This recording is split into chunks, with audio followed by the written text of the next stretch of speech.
find your employees lacking inspiration? Would you like to know how you could easily use your landscape to increase employee productivity, health, and loyalty? Hi, I'm Rebecca Dye, co-founder of Design Focus International, and in this video, you're going to discover 5 simple steps to creating a gorgeous corporate landscape that motivates your employees while reducing costs and being green.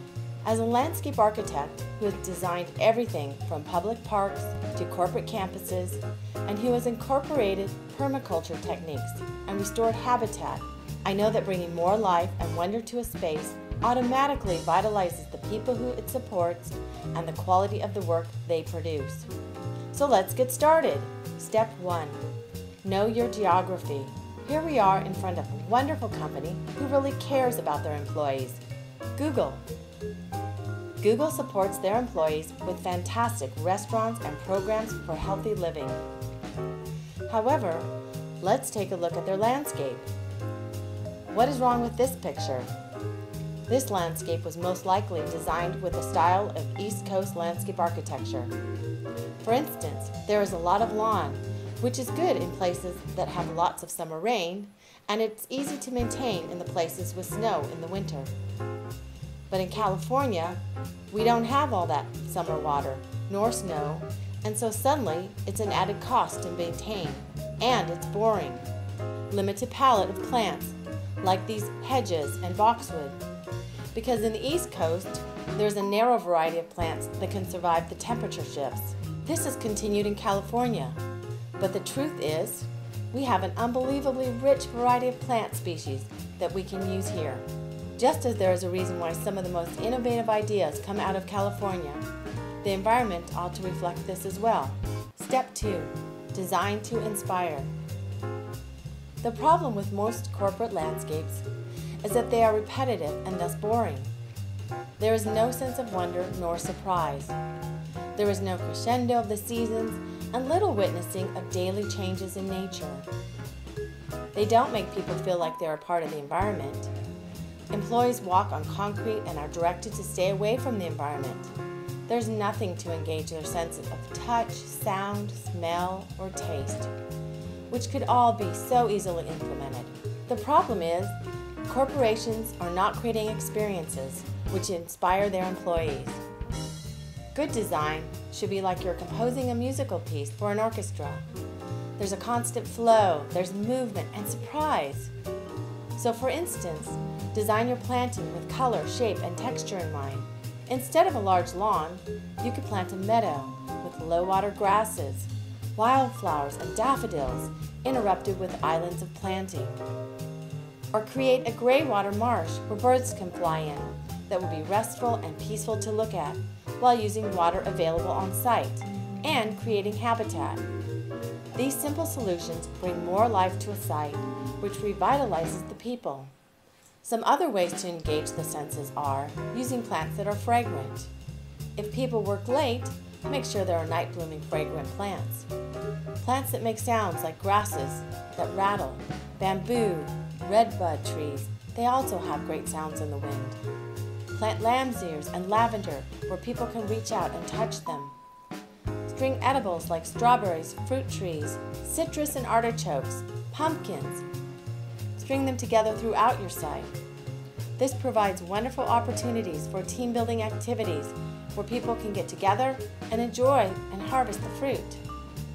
They can also bring the harvest back to their loved ones, which creates joy and connection between their families and the company. Which brings us to Step 3. Maximizing usability.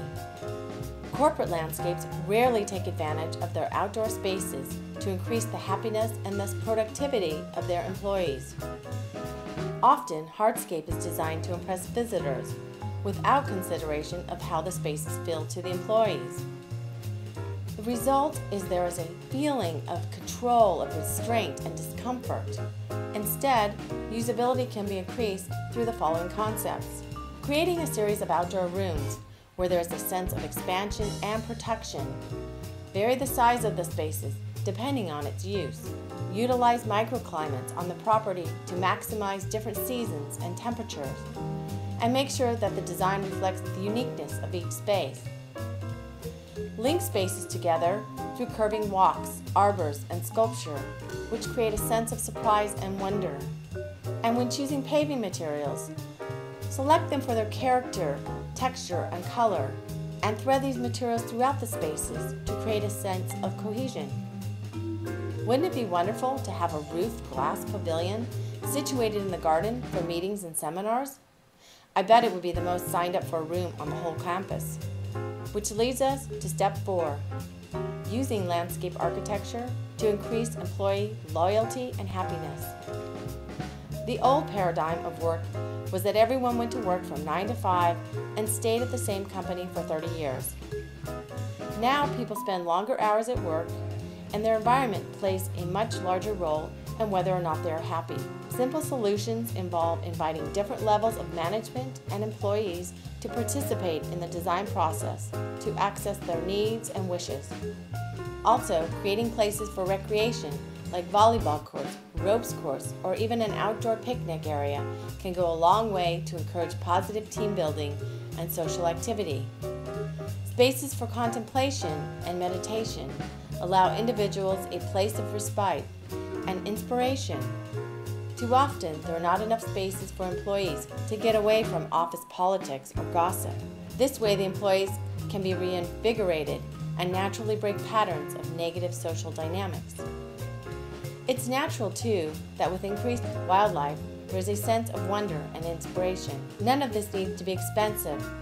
Rather, in step 5, I'm going to show you how you can actually save money with these tips while being green. Lawns take tons of fertilizer, and they need at least weekly and sometimes twice weekly mowing in summer, which is expensive in terms of labor. Plants are generally overplanted, which in order to contain them, there needs to be shearing, which is not only a tremendous amount of labor, but also produces a lot of waste material. Overplanting means more fertilization is required, which continues the process of shearing. It becomes a vicious circle. And all the shearing means there is no airflow, which means diseases, which means they have to be replaced, and then there goes your cost. The solution? For the plants, space plants appropriately for the natural, mature growth of the plant. Use ground cover between plants, and then you don't need to shear, and you'll use fewer plants. By eliminating unnecessary lawns, water use of chemicals can be reduced. In other areas, you can switch to low-water meadow grasses. For spaces where lawns will actually be used, you can use a slow-growing fescue blend, which results in less mowing and clipping. Another high cost for corporations is pest control. By going organic, over time you will build the soil naturally, which can eliminate fertilizers altogether.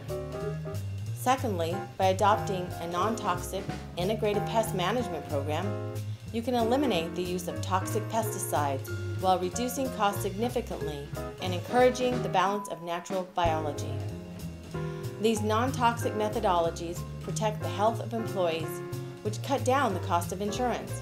For more information and a free initial meeting with us, please contact us at 831-336-3100 or at designfocus.com.